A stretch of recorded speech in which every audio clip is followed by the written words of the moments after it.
भगवान, जिसकी पूरी तरह से व्याख्या भी नहीं की जा सकती, लेकिन हमारे वेदों में कई ऐसी व्याख्याएं की गई हैं जो हमें परम सत्य जानने में मदद करती हैं। आज वैज्ञानिक भी इस बात को मानते हैं कि हमारी सृष्टि में कई आयाम हैं। 10 आयामों की एक थ्योरी सामने भी लाई गई है, लेकिन हमारे वेदों और पुराणों में 64 आयामों के बारे में बताया गया है। तो आज हम आपको इन्हीं वैदिक डायमेंशंस की जानकारी देने वाले हैं और ये जानने की भी कोशिश करेंगे कि भगवान किस आयाम में रहते हैं। हमारी भौतिक सृष्टि 3 आयामी है, जिसमें पहला आयाम है ऊपर नीचे होना और दूसरा आयाम है दाएं बाएं होना। हमारा टीवी भी यही 2 आयामी होता है, जिसमें कोई भी चीज या तो ऊपर नीचे या दाएं बाएं जा सकती है। लेकिन हम 3 आयामी संसार में रहते हैं, जिसमें हम ऊपर नीचे के साथ साथ दाएं बाएं भी जा सकते हैं। और तीसरा आयाम है आगे पीछे होना, इसे ही 3D कहते हैं। हम इसी 3 आयामों में बंधे हुए हैं, जबकि चौथा आयाम है समय। इस आयाम को हम सिर्फ आगे बढ़ता हुआ महसूस कर सकते हैं, हम इसमें पीछे नहीं जा सकते।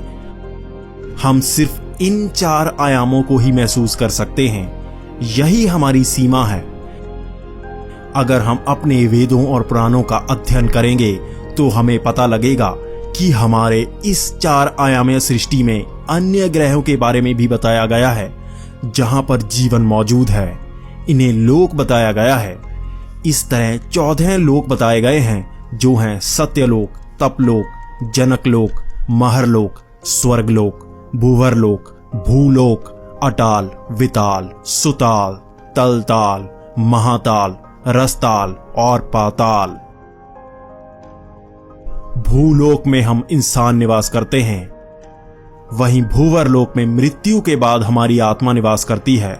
स्वर्गलोक में देवता निवास करते हैं, लेकिन ये सब हमारे 3 आयामी सृष्टि में ही निवास करते हैं। हम जान चुके हैं कि चौथा आयाम समय है।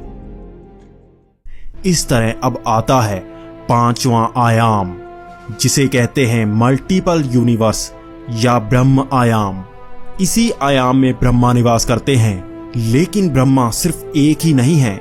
हर ब्रह्मा इसी आयाम में जन्म लेते हैं और यहीं पर मरते हैं।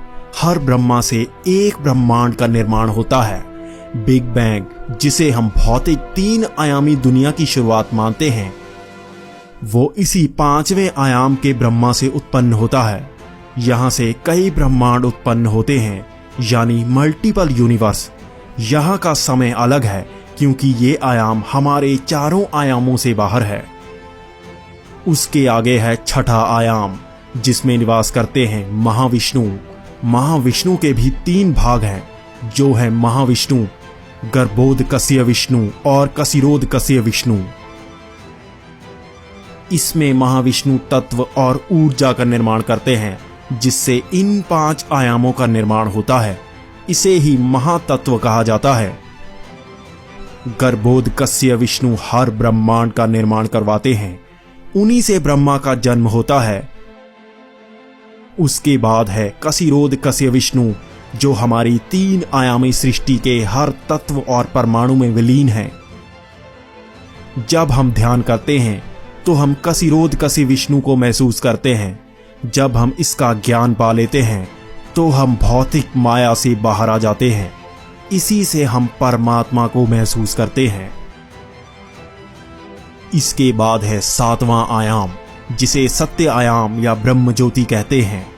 इसे ही हमारे वेदों में आकाशित रिकॉर्ड की तरह भी प्रस्तुत किया जाता है। एक योगी जब गहन साधना करते हैं, तब वो इसी आयाम को महसूस करते हैं।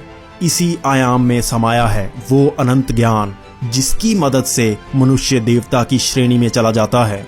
इस आयाम का बोध पाने वाला महाज्ञानी होता है, जिसके ज्ञान चक्षु चरम सीमा तक पहुंच जाते हैं। इसके बाद है 8वां आयाम, जिसे कैलाश कहा जाता है। इस आयाम में भगवान शिव का भौतिक रूप निवास करता है। उनका कार्य ही 7 आयामों का संतुलन बनाए रखना है। इसीलिए सिद्ध योगी भगवान शिव को पाने की कोशिश करते हैं, क्योंकि सत्य आयाम से ज्ञान पाकर हर योगी भगवान शिव को पाना चाहता है। यही मोक्ष का रास्ता है। उसके बाद है 9वां आयाम, जो है वैकुंठ।